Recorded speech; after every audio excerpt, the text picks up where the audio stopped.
community? It's Kendall Stokes again, or the Spin Doctor and his Vinyl Mayhem if you have decided to call me that. That's what the page is called, but you don't have to call me that. Anyway, so hopefully you've watched part one of the debut album's video and are now going to watch part two. I didn't want to make a really long video, so I put it in two parts. So if you haven't watched part one, go back and watch that one first and then watch this one. But like I said, I'm going to finish talking about some other debut albums that I think are phenomenal and need to be heard and need to be remembered. So with that, I'm just going to kick into the rest of my list with my notes here. And I'm going to go back to 1969 with Crosby, Stills. Whoops, I didn't realize it was about. Come on, you guys got to tell me that stuff. But no, 1969, Crosby, Stills, and Nash. This is their debut album. I believe this picture was taken outside of a house that was either being torn down or something. I can't remember the whole story. But, if you don't know Crosby, Stills, and Nash, David Crosby here was in the Byrds. Stephen Stills here was in Buffalo Springfield and was solo as well. And Graham Nash was in the Hollies. David Crosby was kicked out of the Byrds. Stephen Stills had just kind of gone solo from Buffalo Springfield, and Graham Nash left the Hollies because he just didn't really like the way it was going. And they, all three of them, one day, from what I remember hearing, were at Joni Mitchell's house, because I believe at the time David Crosby was dating her. Later, Graham Nash dated her, but that's beside the point. Anyway, so they were at Joni Mitchell's house, and they kind of sat down and just kind of started to jam together, and this is what became of it. This is like I said, their first album, and it's phenomenal. Basically, everything on this album they wrote in a very short time.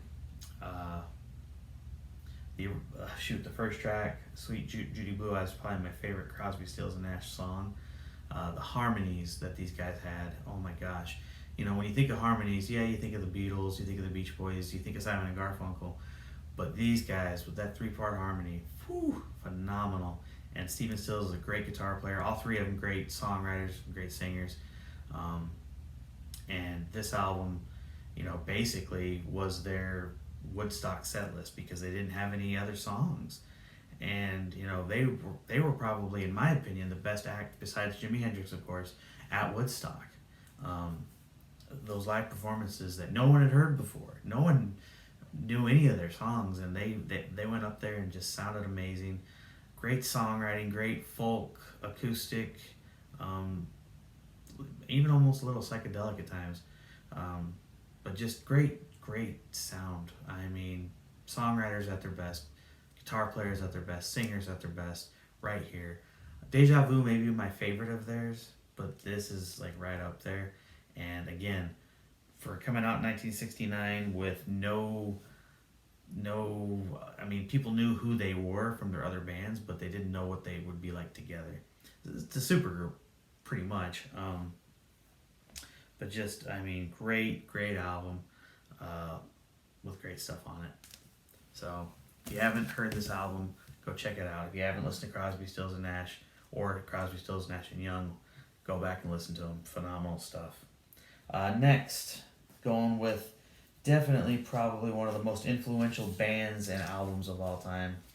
And that's The Doors, their self-titled album. This right here came out in 1967. They released two albums in 1967. This and Strange Days. This one was first, obviously. And this kind of put psychedelic rock on the map a little bit, you could almost say. At least on the radio, because you weren't really hearing psych rock on the radio a whole lot. But these guys were heavily influential. This album, especially, again, I'm going back to that first song on the record, Break On Through. Well, they broke on through on the radio, but Break On Through the other side. Amazing song, great vocals, great lyrics, and then that guitar, that organ, everything about it, just phenomenal. Light My Fire, of course, the famous Ed Sullivan Show appearance where they were banned. But you know, just everything on here is so good, front to back, and you know, one of those iconic covers where everyone's seen this cover, in my opinion. I think Jim Morrison right at the front and the rest of the guys in the back here. I mean, very very cool. Just an awesome record. Love it to death. It's actually a gold label stereo. I don't have a mono or anything, but sounds amazing. Love this record. Listen to it over and over again. Just so influential, so ahead of its time, in my opinion. But you know, that's just me. So anyway, great album. Need to listen to it. One of my faves. All right, I got just a couple more here. Oh, 3 more. All right, so next one I think is another great album that doesn't get kind of was probably, well, it wasn't really popular when it first came out, but slowly it became more popular. This is The Police, Outlandos D'Amour, something like that. I don't know how you pronounce it. It came out in 1978 though. The Police were kind of one of, you know, new wave, little post-punk, reggae, all mixed into one, and phenomenal sounding together. Sting on vocals and the bass, great bass player. A lot of people don't really talk about Sting as a bass player. Great bass player, but this is just phenomenal. Andy Summers, what's wrong with me? I'm going brain dead. Stuart Copeland on drums. Goodness gracious, what's wrong with me? You know, just all 3 of them maestros at their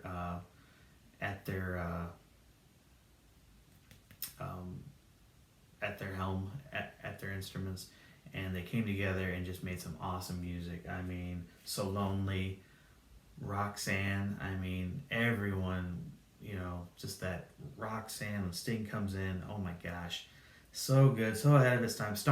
Definitely started a new trend and a new wave in music, in my opinion. Definitely my favorite Police album. This is the yellow. There's a bunch of different colors. This is the yellow. You know, it's just the one I found whenever I bought it. But it's a great record. Great record. To me, the Police are one of those bands that every album they put out is amazing. It's hard to pick a favorite, but I think this is it for sure, just because it was so new and different at the time. So great album. If you haven't listened to it all the way through, do it. You won't be disappointed. So The Police. I got 2 more here, but I do want to mention just 2 other ones that I don't actually have with me. But I figured if I left them out, people would probably go, man, why'd you leave those out? And don't get me wrong, guys. There's going to be albums that I left out because there's just a lot of great debut albums out there. But this is a list that I made for myself of my favorite stuff. So, but I want to talk about real quickly Ramones, self-titled, some punk. I haven't really shown a lot of punk or talked about a lot of punk. But the Ramones self-titled album, you know, it came out in, let me look here just to double check, 1976. And when you talk about opening tracks, Blitzkrieg Bop. Everyone knows that bass line, the drums, the guitar, and then the, hey, oh, let's go. Everyone starts to sing along. And, you know, it's one of those ones that is an anthem for sure. And it kind of really is what set the Ramones off, in my opinion. My opinion, of course. But great album. You know, kind of an iconic cover, I think, too. Them all standing out in front like that with their leather jackets and their jeans and their Converse and their hands, you know, looking all cool. Because honestly, they were. You know, the Ramones were cool. I don't know how else to say it, but they were cool. So great album, great punk album, great debut album. You know, so the next one I'm going to talk about I don't have is Guns N' Roses, Appetite for Destruction. Now, that came out 1987, I believe it was. And to me, it's an album that kind of mixed heavy metal and hard rock and just rock and roll together. You know, very iconic cover. There was a different cover that was banned. The record label only like released like it was under 1,000. I'm pretty positive. So if you can find a band cover of that, good for you. But just they were such a phenomenon at the time, and they co-headlined a tour with Metallica. Just a phenomenal, and they're still going strong today now. I mean, there was that big gap, obviously, when it was just really Axl Rose, and then Slash and Duff came. They made amends, and now they're out touring now. One of the biggest acts in the world. But Appetite, to me, is by far their best album. All those songs are on the radio, maybe even played too much, but just a great album. And phenomenal sounding, definitely Axl Rose at his peak with vocals, Slash sounding good. I think Duff McKagan is a very underrated musician, by the way. But just a phenomenal album. Definitely one you need to listen to all the way through. It's just that good. All right, we're down to the last two, which is good because the video is getting long. But I'm going to start off with this one first, just because I feel like the last one I'm going to show may be the best debut album of all time. We'll see. But coming in with Led Zeppelin 1, whatever you want to call it. But you think of this came out in 1969. Jimmy Page was really wanting to do something different. He had been with the Yardbirds for a long time. He was really wanting to kind of start something new. And, Robert Plant had been around a little bit. John Bonham was known as a phenomenal hard-hitting drummer. And John Paul Jones was just known as a great musician.